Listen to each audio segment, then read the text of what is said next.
Do the Steelers belong in the Bills and Chiefs conversation as contenders in the AFC? Plus, could the Broncos play spoils to the Baltimore Ravens this week and really reset the AFC? We break it all down on today's installment of AFC Squad. You are talking ball with the AFC Squad. From the Chiefs to the Bills, the Ravens to the Texans, and everyone else around the AFC, it's the local experts of the Locked On Podcast Network, bringing you scoops, breakdowns, and the most comprehensive preview of the upcoming weekend for hard-hitting AFC football with our harder-hitting takes. Buckle up, it's the AFC Squad, and we have a seat for you.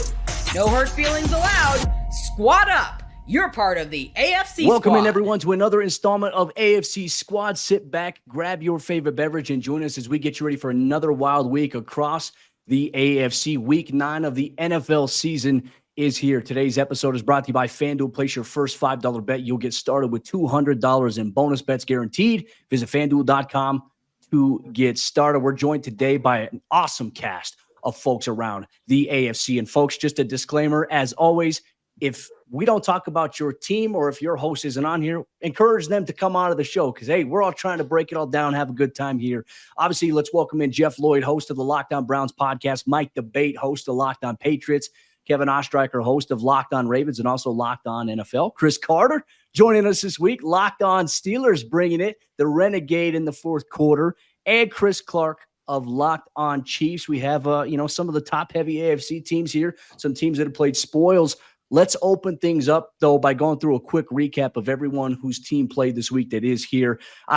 Kevin and Jeff, I feel like we probably can talk about the game between the Browns and the Ravens being the game of the week here. We don't have to. We don't have to. It went down to the wire. It was entertaining, but the Browns coming out on top. Jameis Winston eating W's after the game. Jeff, started off on your end.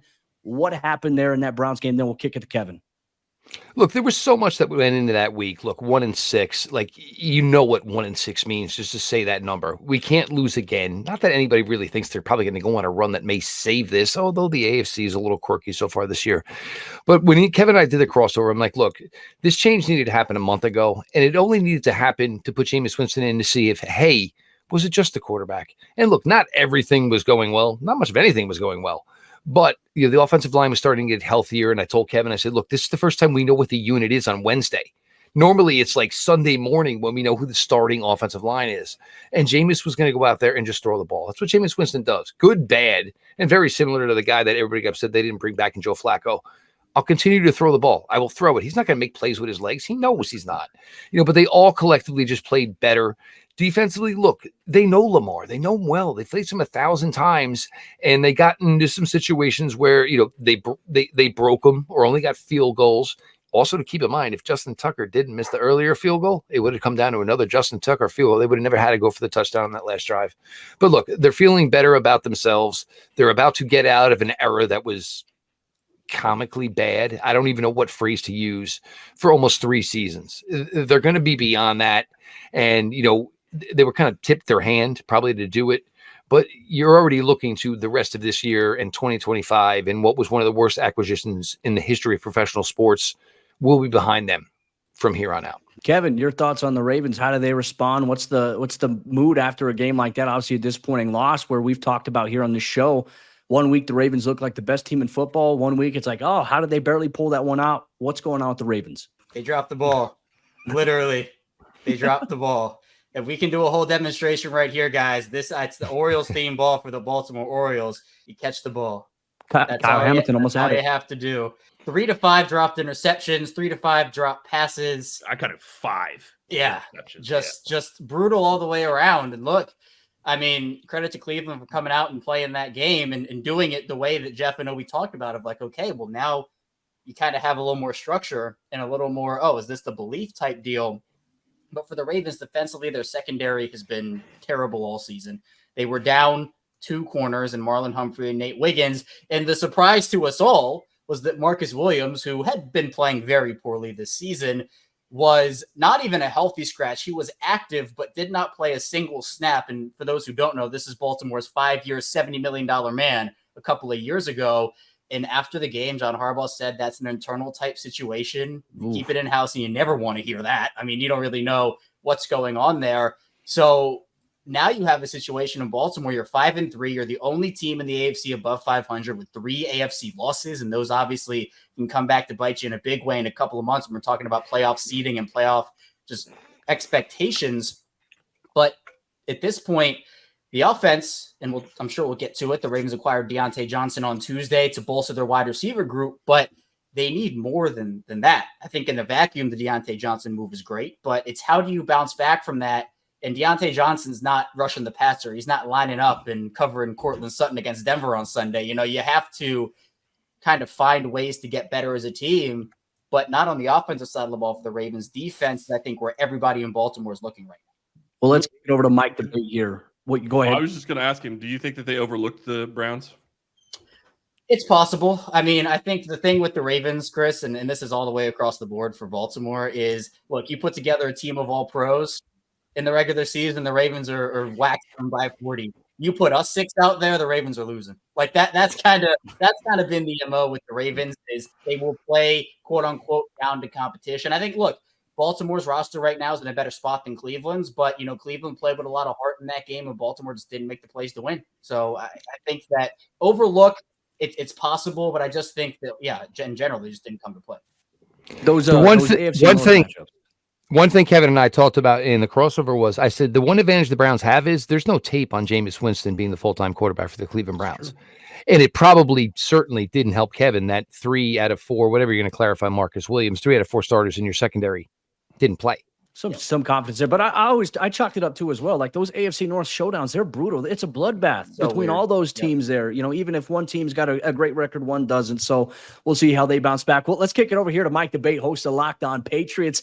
I think the NFL world is smiling at the Patriots right now because of what we saw on Sunday. Obviously, taking it to the New York Jets, winning obviously 25-22, another L in the book of Aaron Rodgers. And once again, I have to say it, Robert Saleh continues to find ways to lose, here, even though he's not coaching it. Man, I can't believe that they're doing as bad as they are. And it's all Robert Saleh's fault there. I mean, there's got to be something there. Mike, obviously, what's the vibe, obviously, for the win for Drake May? Obviously, he goes out in that game. I know that was a little bit of a concern.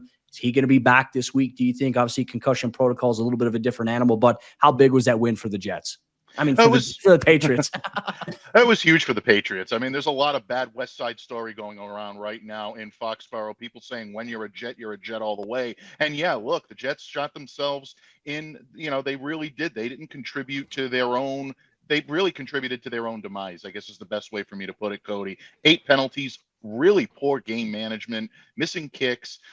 This is the type of things that teams look to capitalize on. But look, I want to give the Patriots some credit. Before this game, the narrative here in New England was that this team was soft. They were essentially called that by their coach on the podium following their loss to the Jacksonville Jaguars. So what did they do? They went out and they out-toughed, in my opinion, a more talented team. They played them straight up. They dared Aaron Rodgers, Devontae Adams, and Garrett Wilson to beat them through the air one-on-one. Garrett Wilson had a pretty good game, but Christian Gonzalez was able to hold Devontae Adams in check. Aaron Rodgers was not Aaron Rodgers because the Patriots were playing him much more single coverage than the double that he was eating up the last time these two teams played. In that regard, New England essentially took it to them. And look, when you're a 1-6 team, any type of win is going to be a good win. Been a long time since the Patriots had won on their home field at Gillette. Yeah, the vibe in New England is very good, but Drake May right now, definitely a concern. He's still in concussion protocol. We want to watch how he progresses throughout the week. My guess is he probably will not suit up this week against the Tennessee Titans, but stranger things have happened. If he can get out there, I know he wants to be. If he's medically cleared, he will be. But if not, Patriots may go again with Jacoby Brissett. Oh, we'll see how that plays out here. Let's throw it to Locked On Steelers host Chris Carter. Monday Night Football against the New York Football Giants. Chris, Russell Wilson, like I said, hey, finding ways to win. Najee Harris was going off there in that first half. Obviously, an impressive win for the Steelers right now. You look at the AFC, they are tied for the second seed right now with the Houston Texans. Houston's got obviously the conference record tiebreaker over them right now. Everything going on with the Steelers, what's the vibe there? The vibe is that they still aren't close to their ceiling, and I think that's a good place for what is relatively a young team. You look at all the guys that are young and contributing right now, and guys who are hurt. They're playing without Zach Frazier, who was playing lights out for the first month and a half of the season, and he got hurt. And then they got a guy, Ryan McCollum, and he's now had 3 starts, and he's been pretty solid, at the center position. But you look across the board, they're finding the balanced identity that they've wanted to have since Ben Roethlisberger retired, even when he did retire. But now with the new investments in the offensive line, they've been able to get a push in the run game. Najee Harris, 3 straight games with rushing over 100 yards, first Steeler to do that since James Conner in 2018. And you're seeing with Russell Wilson and a move to bring him in that a lot of people questioned. A lot of people were like, "Oh, this is a dumb move. Mike Tomlin's in over his shoes." And what he's doing is he's bringing the balance to the offense. He's average. You look at deep ball passing right now. He's on 20-yard on passes that travel 20 yards or more. Right now in the NFL. He has the best yards per average on that of quarterbacks that have thrown 20 passes out of play action. He has the longest yards per attempt on that. What he's doing is he is allowing them to stretch the field a little bit more and to actually unlock different parts of the passing offense. Not to make the Steelers some top-tier passing unit, but to do enough to say, hey, you have to honor Pickens over here and Austin over here and Freiermuth over there and Darnell Washington over there. And then while you're busy worrying about that, then the run game's coming. And now they're able to hit you with different ways. And you saw that in this game. And as I talked to Russell Wilson at the podium after the game, there were several plays that they were like this close from having a touchdown that were execution-wise, as far as the structure of the play was exactly what you want. The first Pickens touchdown, call back because Broderick Jones got called for a face mask. There was a play where Van Jefferson, if he just sits in the right spot instead of trying to run into the defender, it's a touchdown. And then George Pickens tapped his right foot twice, just couldn't get the left foot down, missed the blade of grass there. I mean, 3 plays right there where you're talking field goals into touchdowns, and this game's an entirely different thing. And I think that the thing is Russell Wilson not only sees that, but he gets that, and he gets other guys to get that. And the vibe in the locker room is just so much different. You look back to last year when Mason Rudolph was blowing up the Bengals on Sunday Night Football, and you saw Kenny Pickett kind of just like sitting there, just kind of like on the sideline with a hood up and just kind of like taking it in, not really reacting, looking kind of emotionless. And then you look at this game, Justin Fields, who just got benched after 6 games, where he scored 10 touchdowns, only threw 1 interception, and he's laughing with Russell Wilson. They're palling around. That's the environment that Mike Tomlin wanted to see Russell Wilson help recreate in the Steelers offense. They have that on the defense. They have leadership. There's no question there. When Ben Roethlisberger retired, along with Marquise Pouncey, David DeCastro, and a number of other guys that set the tone there for many years, there was a vacuum that no one was able to occupy, and they've been trying to get that for years. I think Russell Wilson is helping with that, and I think it's helped the Steelers realize, hey, we can be a good football team if we do these things, and we can be a serious contender when we start checking off those boxes. Yeah, it's nice to see Russell Wilson having some success there in Pittsburgh. Like I said, he was always great to me in Denver covering him. Nice to see him have success. You got George Pickens dropping the Shawn Michaels elbow on people on interception returns. That dude is wild, man. But, we're going to continue recapping now. We'll obviously recap the Kansas City Chiefs being the lone undefeated team right now in the National Football League. We'll do that. Plus, we'll also talk about how Anthony Richardson got himself benched here on today's AFC Squad. Today's AFC Squad show is brought to you by our friends over there at Built Rewards. Listen up, renters. Ever feel like you're stuck in this loop of rent payments, just watching your money vanish into thin air? Well, it's time to turn that rent game around and start earning some serious rewards. That's where Built Rewards comes in. Built is breaking ground as a neighborhood rewards program that hooks you up with points on your rent. Every month, pay your rent and watch the Built points roll in. Use your points to jet off on a dream vacation. Put your points toward a flight or hotel stay with 500 plus airlines and 700,000 plus hotels and properties. You can also use your points to book fitness studio classes, redeem them toward a future rent payment. They're designed to meet your lifestyle. Pay rent hassle-free through the Built Rewards app. Your rent game just got a major upgrade. Built points have been consistently ranked the highest value point currency by the Points Guy and Bankrate. Earn points by paying rent right now when you go to joinbuilt.com/lockedonnfl. That's JOINBILT.com/lockedonnfl. Make sure to use our URL so they know we sent you. Joinbuilt.com/lockedonnfl to start earning points toward your rent payments today. Continuing on, here's AFC Squad episode this week with Jeff Floyd, Mike DeBate, Kevin Ostreicher, Chris Carter, and Chris Clark. It's a battle of the Chris's here today. As we continue on here, we'll highlight a couple of the other games. So I want to say thank you so much for making all of us your first listen here once again. And As always, disclaimer. If you're in the comments, you're mad that your team is not getting talked about, please hassle and hound your host to jump on here, the AFC Squad Show. Chris Carter's listeners came through for him a couple weeks ago. My man, appreciate that as always. Chris Clark, we had an opportunity. We went through everyone else and talked about it. The Kansas City Chiefs, the lone undefeated team, coming off of a win against the Las Vegas Raiders. Obviously, some of the storylines building up to that game were based on what happened last year on Christmas. Definitely not, I think, the outcome we expected, but more so like Patrick Mahomes isn't playing his best football still, and yet they're still finding ways to win. It's the most puzzling thing that I've seen this season in the NFL.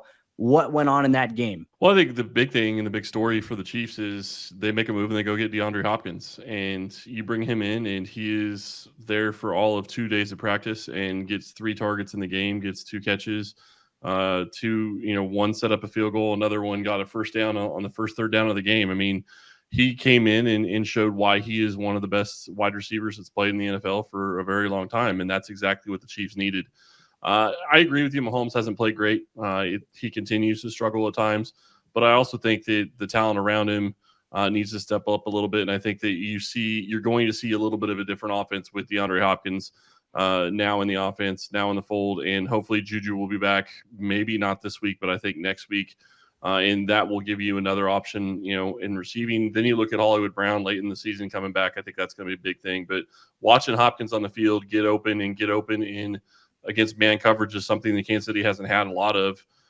So I do think that that's going to help the offense. But, props to the defense. I mean, they get a goal line stand where it's 4th down. They hold them 4 straight downs. Don't allow a touchdown to the Raiders. And, the defense kept them in it the whole game. So that's how they're winning right now. And I still feel great about it because I still think Mahomes is going to play better down the stretch, and he'll get better as the rest of the team kind of gets better around him. All right, well, we'll see how it continues to play out. They obviously have the Tampa Bay Buccaneers this week, banged up. No Mike Evans, no Chris Godwin. And then next week, they'll host the Denver Broncos. We'll break it down probably next week here. But shifting gears here as we focus on some of the larger storylines around the AFC right now.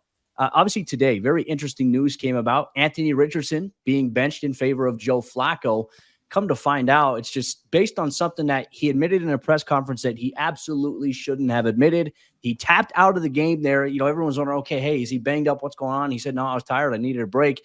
I want to throw it around here, get your guys' reaction to that, starting off with you, Chris Carter. It's something that I don't understand what he needed a break from. This guy's a heck of an athlete. Is he mentally strained? Is he physically strained? What's going on there?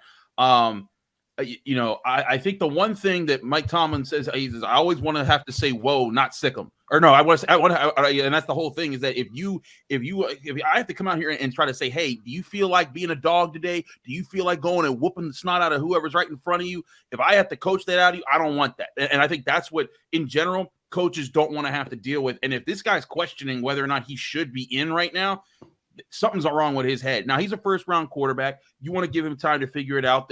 Everyone's got different mental challenges. You don't know what's going on in his personal life. There could be a lot of things that explain those reasons. Yeah. But as of right now, the Colts are a team that is not out of the playoff race. They have every reason to be fighting right now, and they got to put in someone who's going to give them the best chance to fight while they work on the mental health of their quarterback, who is pulling himself out in that situation. I think it's, I know that there's a lot of people that, oh, he's soft, he's this, he's that. Maybe he is. I don't know. But whatever it is, the Colts need to have their medical professionals, their mental health professionals work with Anthony Richardson, see what the root of the problem is, and hope that you can come to a resolution that helps him play his best football again. Yeah, and Mike Debate, I'm going to throw this to you just real quick. I want to get my piece in here. I don't feel like they should close the door on him just yet. He's young. He's making that was a mistake that he made, but obviously I think, Chris, you made a lot of valid points about some of the things that maybe could be going on behind the scenes that none of us are privy to.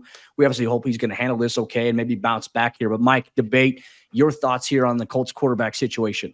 Yeah, I think Chris really summed it up very, very well. I mean, you look at a situation on its face and it does not look good. It looks like a player is tapping out, a young player that should be full of vigor, should be full of vibrance, and want to get out there and lead his team to the playoffs, Tapsou's not able to go. We don't know if there are things that are going on behind closed doors that none of us are privy to. And if that is the case, then you have to give him his just due at that point. But look, this flies in the face of what the Indianapolis Colts have been saying all along. Anthony Richardson needs to be out there to develop a synergy with his teammates. And the more he's not out there, it's a detriment to this team if he's going to be the long-term solution.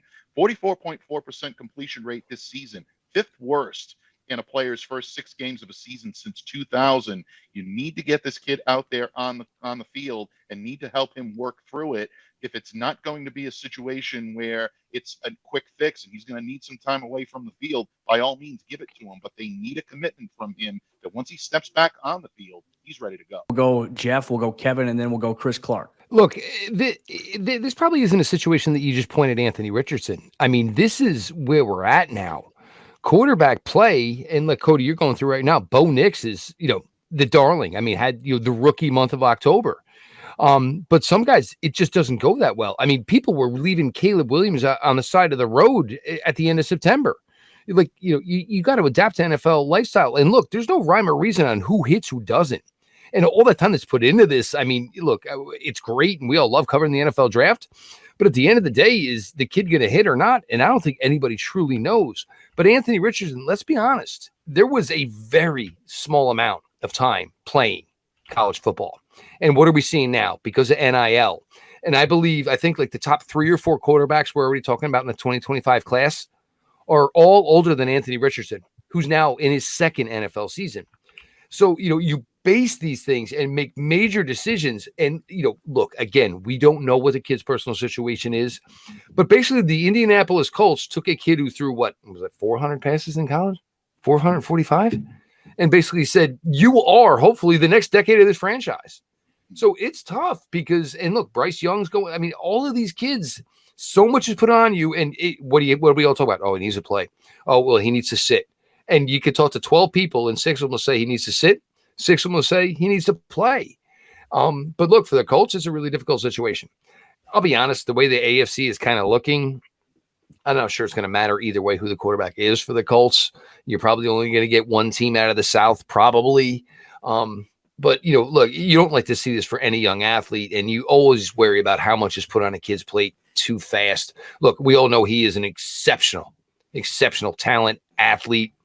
And maybe years ago it would have been you have to sit for a little bit, like the plan was maybe for a Lamar Jackson, obviously.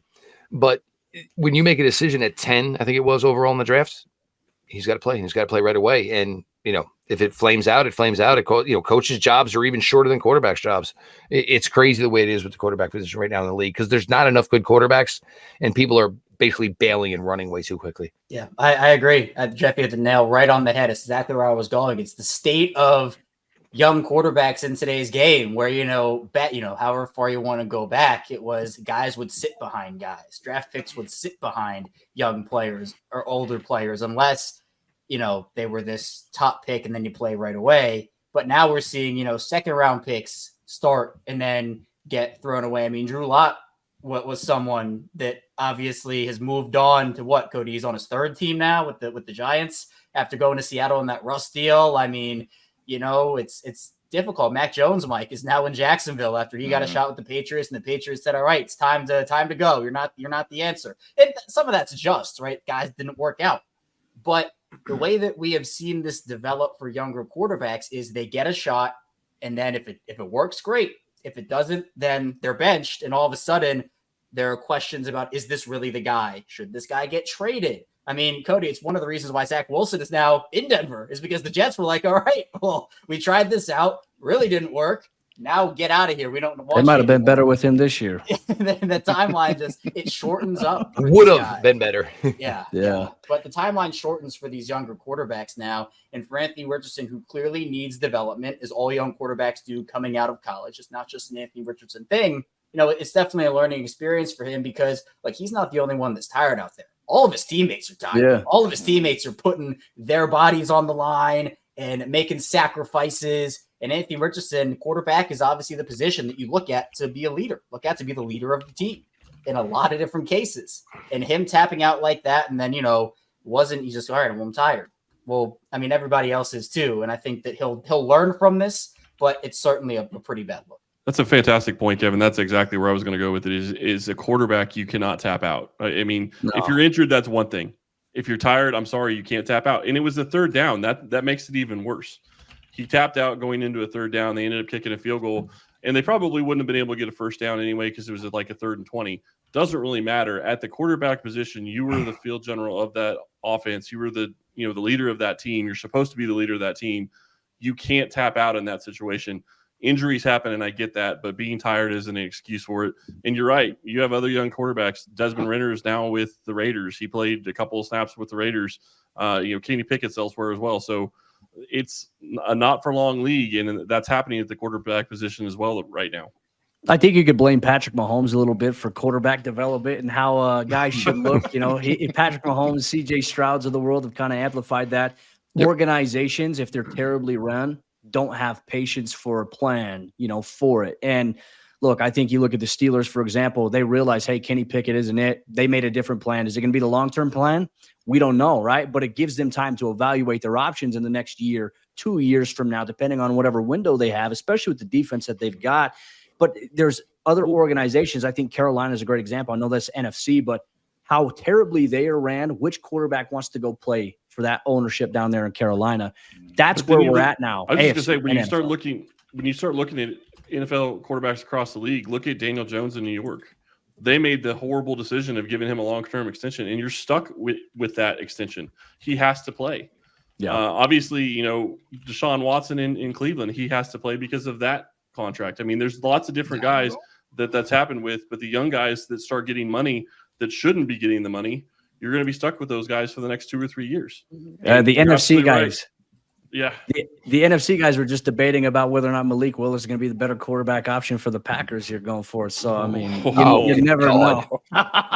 Yeah. It's all fun. Make sure, folks, you go check out the NFC squad as well after you listen to the AFC squad here. We're going to continue our conversations here on today's show. Obviously, part of the Locked On Podcast Network, your team every day. We're going to take a quick glance at Week 9. What are some of the biggest games? And if the Broncos somehow find a way to spoil a road win here against the Baltimore Ravens, how does that change the landscape of the AFC? We'll break that down much more here on today's squad. Today's squad show is brought to you by our friends over there at FanDuel, America's #1 sportsbook. And look, the NFL season is at the midway point. Get ready to tackle all the NFL action inside of the FanDuel Sportsbook app, because right now new customers can bet $5 and get $150 in bonus bets if you win. The FanDuel Sportsbook app gives you everything that you need to place live bets on the NFL all in one place. So when you get the hunch in the middle of the game, you can check out the latest stats. You can view live play-by-play and so much more on the same page where you place your bets. There's a wide slate of NFL action here as Week 9 of the season approaches, and FanDuel is the place to be. Just visit FanDuel.com to join today. You'll get started with $150 in bonus bets if you win your first $5 bet. That's FanDuel.com. Never waste a hunch and make every moment more with FanDuel, an official sportsbook partner of the NFL. Is the Baltimore Ravens season on the line this weekend, as well as a handful of other teams around the AFC, depending on these matchups in Week 9? Welcome into another episode of Squad Show here, Locked On Podcast Network, your team every day. Obviously, a lot to get to. Let's not waste any time, gentlemen. Obviously, looking at some of the bigger games right now for the AFC in general, we got obviously a road matchup here. The Denver Broncos traveling to take on the Baltimore Ravens. Obviously, right now, Denver is 8.5-point underdogs in that game, but you have a battle between one of the NFL's top defenses and one of the NFL's top offenses in terms of what Lamar Jackson, Derrick Henry have in store there. There's that game. Obviously, Kevin, I'm going to open it up to you here. Ravens in a position right now coming off of a disappointing loss to the Browns. Hungry, probably looking to get back on track here. Denver's a tough test there defensively. The biggest question mark I feel like in this game, and we'll get everyone else to chime in, I feel like is Denver's offense, the lack of consistency, even though the Bo Nix is playing well right now. Yeah, look, I think if this Ravens defense, they let Jameis Winston go out there and look like prime Lamar Jackson himself. So if they do this to Bo Nix and they let Bo Nix throw for 300 plus and the secondary still struggles, I mean, you have so many other issues than just, if they lose that game to the loss. because the Ravens had a tough stretch early in the season, right? They go up against Patrick Mahomes and Josh Allen, Joe Burrow, Dak Prescott, Baker, Jaden Daniels. This next month tells you a lot about the Ravens season. And Denver, look, credit to them. I mean, they've turned it on and they've been a really, really good football team.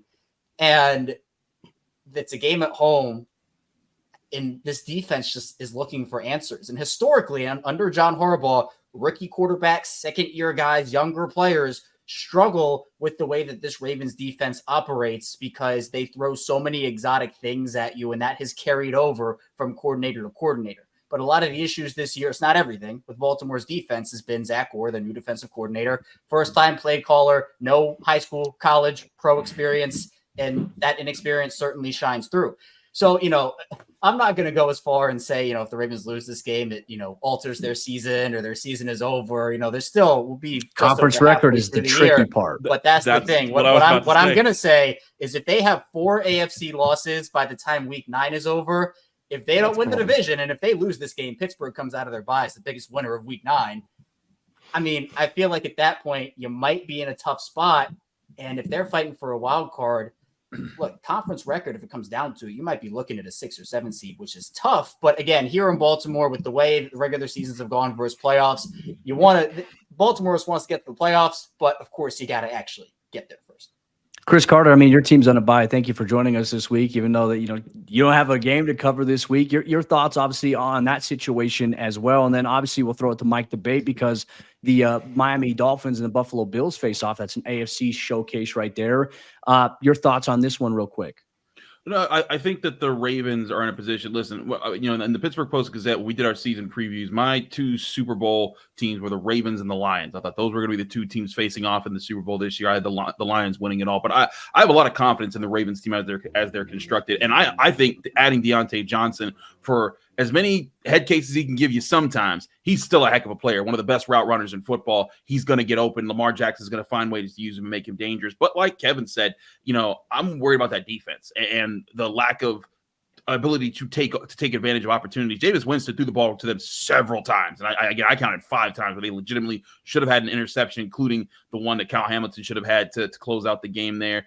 If they can get that unit to be better, they can still win this division and be the thing. I'm still not, I still don't have the Steelers. I know we talked at the top of the show, are the Steelers in the same tier as the Bills and the Chiefs? No, but I do think that they have put themselves in that tier right under them where it's like, hey, they can be a threat. All the Steelers have needed for years. They've had a top tier defense. They've had TJ Watt, Cam Hayward, Minka Fitzpatrick. They've added guys across the board. All they needed was an offense to be middle of the league to balance that. That's what they had when they last were Super Bowl contenders. That's what they have right now. They're the 15th ranked offense right now, 23.4 points per game. I don't know why Jeff Lloyd's laughing. He predicted them to finish last, and his Browns are in last. I'm laughing because it's a Ravens question, and you're talking about the Steelers. I thought we're talking about where where these 2 teams are in the AFC North are right now. I thought that was where we were going with this. So I'm comparing are the Ravens, and I led with the Ravens. Thank you, Cody. And you did eloquently. I'm not look, Chris. I think Pittsburgh's playing really well, and they're playing exactly the dream scenario we talked about in the offseason. Are we really worried about the Baltimore Ravens?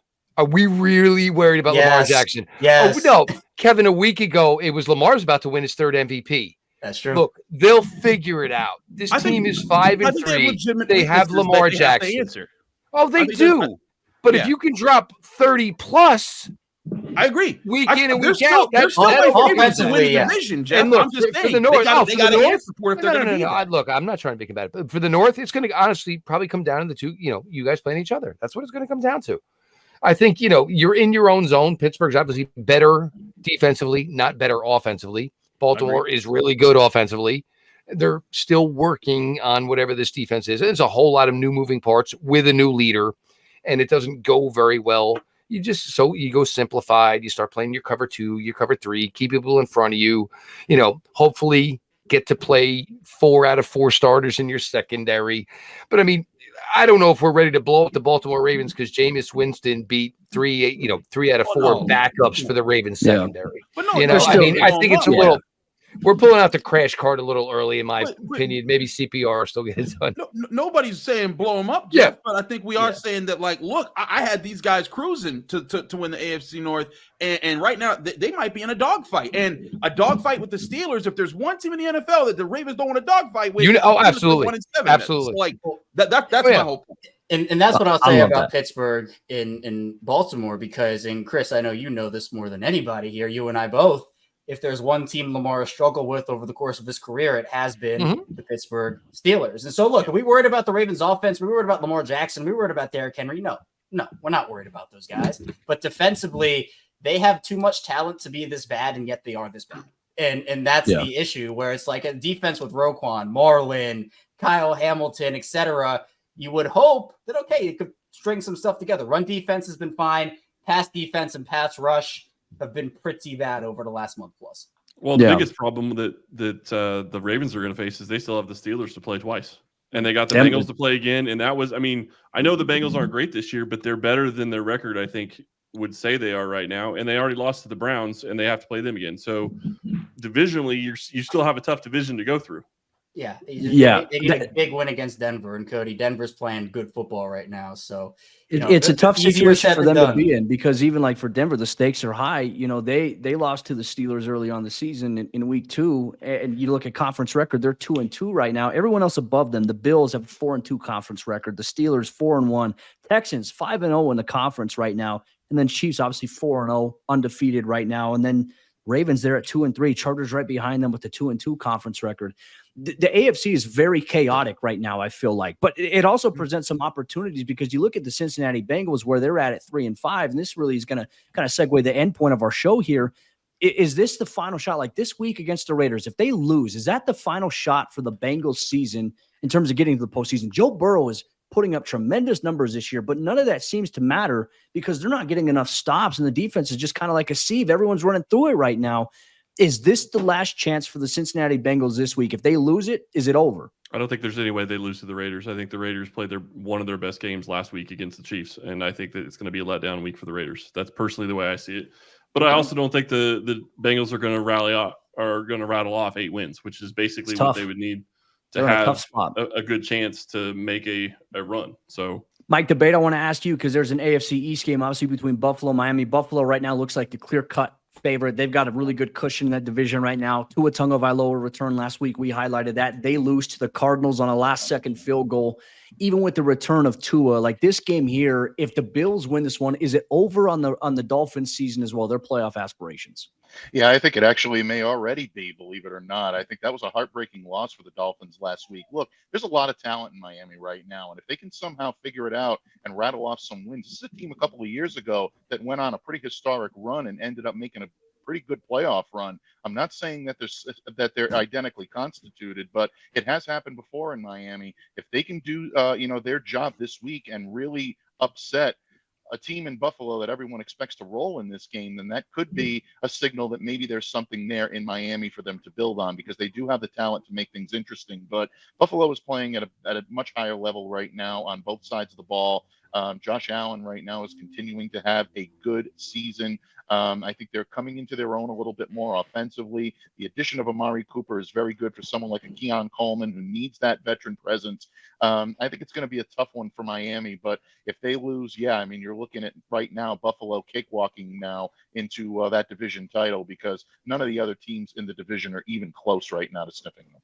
Yeah, the Ravens right now. Go ahead. You look Chris. at conference record. I was just going to say 2-3 for the Dolphins. I mean, you're in a situation just like you are with the other teams. With Baltimore being 2-3, you lose another conference game, you're going to have a hard time, climbing out of it to try to even make the back end of the playoffs.